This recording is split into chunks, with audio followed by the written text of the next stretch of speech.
All right, let's dive right in. We're talking about a rivalry that's going to define the next decade of technology. And at its heart, it's a classic comeback story, but the stakes are, well, literally in the trillions. In one corner, you have the reigning champ, TSMC, and in the other, the former king, Intel, trying to pull off one of the most ambitious corporate turnarounds in history. And just to get a sense of the sheer scale of the mountain Intel has to climb, look at this number. $1.5 trillion. That is the mind-boggling valuation gap between these two chip giants. It's a chasm so wide it looks almost impossible to cross. But, and this is the interesting part, the game is starting to change. And this really puts it all into perspective. On one side, you've got TSMC. They are the world's go-to factory for the most advanced chips, powering everything from your iPhone to NVIDIA's incredible AI GPUs. And then you have Intel, the former leader, now fighting to get back in the ring with a valuation that's just a tiny fraction of its rivals. So, that brings us to the core question of this whole explainer, the $1.5 trillion question, right? How on earth does Intel plan to close this massive gap? It's not just about making slightly better chips anymore. No, this is about completely rewriting the rules of the entire industry. Intel's comeback strategy really boils down to three powerful pillars. And the first one, the most fundamental, is a huge, high-stakes bet on pure technological dominance. This is where the fight really begins, deep inside the silicon.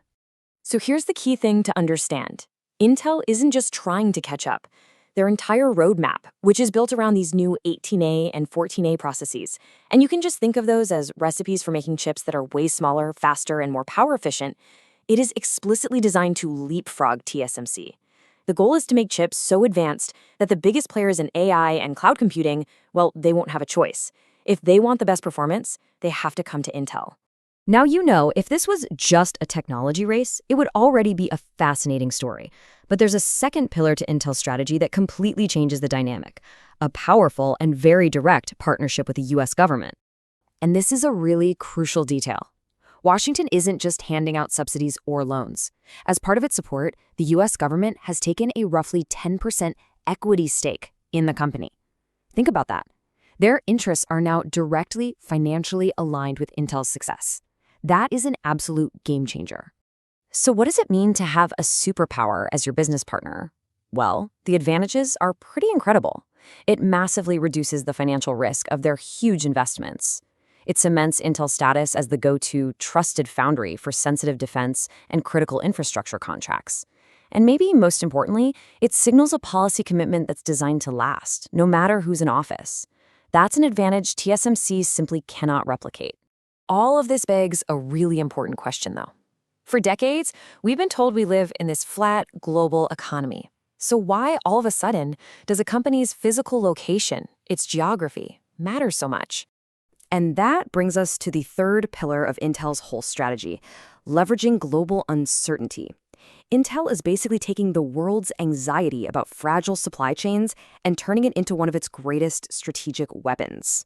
Let's break this down. Most of the world's most advanced chips are made in Taiwan, so any tension in that region sends shockwaves through the entire global economy.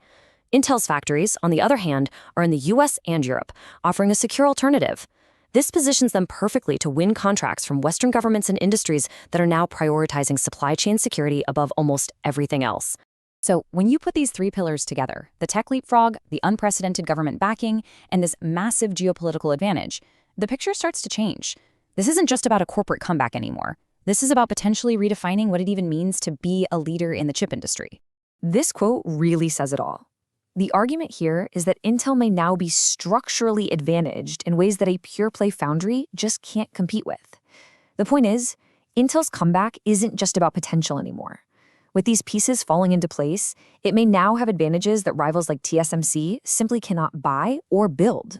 So the big takeaway is that this whole battle for the future of chips has evolved. It's no longer just a simple contest of who can execute a manufacturing roadmap better. It's now this complex, multi-layered chess match involving strategic relevance to national security, deep policy support from governments, and an all-out bid for global semiconductor leadership itself. And that leaves us with a final provocative thought. The Intel story might just be a blueprint for a whole new era of competition. Is this what it takes to win now? Is a deep strategic partnership with the government becoming the ultimate competitive advantage for leading critical industry in the 21st century?